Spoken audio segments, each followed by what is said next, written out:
एक शूरवीर योद्धा मारक्कन कुल में जन्मा। गाढ़ा समुद्र में कोच्चामी वंश का झंडा, महाबलीडंबन का उत्तराधिकारी, अकाल से भी प्रजाओं की रक्षा करने वाला वो वीर कोई और नहीं, वो है गंगा। कंगुआ एक ऐसा व्यक्ति है जिसके पास आग की शक्ति है। कंगुआ की कहानी एस वेंकटेशन की किताब बेलपरी पर बेस्ड है। सूर्या ने एक इवेंट पर कहा था कि वो वेंकटेशन के साथ कुछ बड़ा लेकर आ रहे हैं। मणिरत्नम की फिल्म पोन्नियन सेल्वन में लोगों ने चोल साम्राज्य की कहानी की स्क्रीन पर देखी।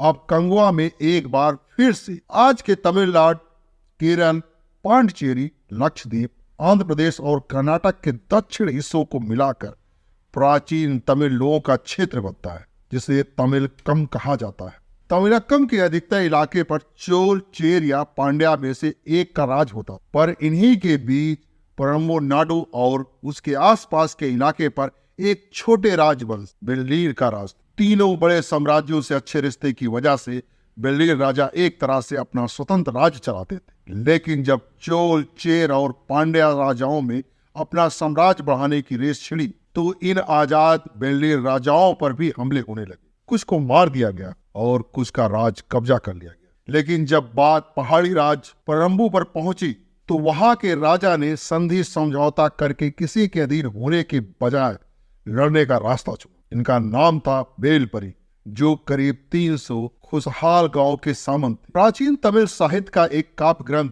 पुराणानुरु। इसमें तमिल राजाओं, युद्धों और आम जनजीवन से जुड़े करीब 400 वीरतापूर्ण गीत, जिन्हें 157 कवियों ने लिखा है। इसमें चोल, चेर, पांड्या साम्राज्यों के राजाओं के अलावा 48 छोटे राजाओं का भी जिक्र है। इसमें बेलपरी भी शामिल है। प्राचीन तमिल साहित्य के सबसे प्राचीन कवि कहे जाने वाले कपिलार बेलपरी के मित्र थे। उन्होंने पुराणानुरु में बेलपरी की कथा डिटेल में लिखी। उनके गीत बताते हैं कि बेलपरी का राज बहुत खूबसूरत और हरा भरा था। उस पहाड़ी राज्य से झरने गिरा करते और नीले रंग के खूबसूरत फूल हमेशा खिले रहते थे। इस पहाड़ पर लोगों के चढ़ने उतरने के लिए बांस की सीढ़ियां लटकाई गई थी। बेलपारी को तमिल इतिहास के 7 महानतम संरक्षकों में से एक कहा जाता। उन्हें प्रकृति और कला से बहुत प्रेम। कपिलार खुद पांड्या साम्राज्य से आते थे, लेकिन पारी के स्वभाव से वो इतने प्रभावित हुए कि उनके दरबार में मूक कवि बन गए और परम्बू में रहने लगे। कपिलार ने बेलपारी से जुड़े एक किस्से का जिक्र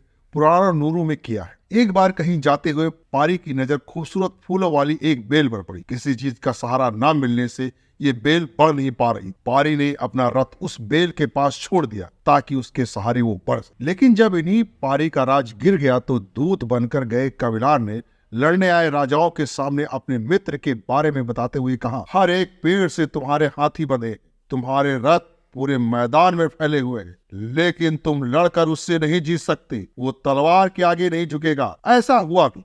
बेलपारी ने कई साल तीनों बड़े साम्राज्य के राजाओं से अकेले लोहा लिया और युद्ध जारी रखा। कंगुआ मूवी में जो भयानक युद्ध दिख रहा है वो पारी का युद्ध। तमिल इतिहास और साहित्य में बेलपारी का जो डिस्क्रिप्शन दिया गया है उसके हिसाब से आर्टिस्ट ने उनके कई चित्र बनाए हैं। सूर्या का जो लुक बिल्कुल ऐसा ही है, आग जैसी शक्ति रखने वाला योद्धा।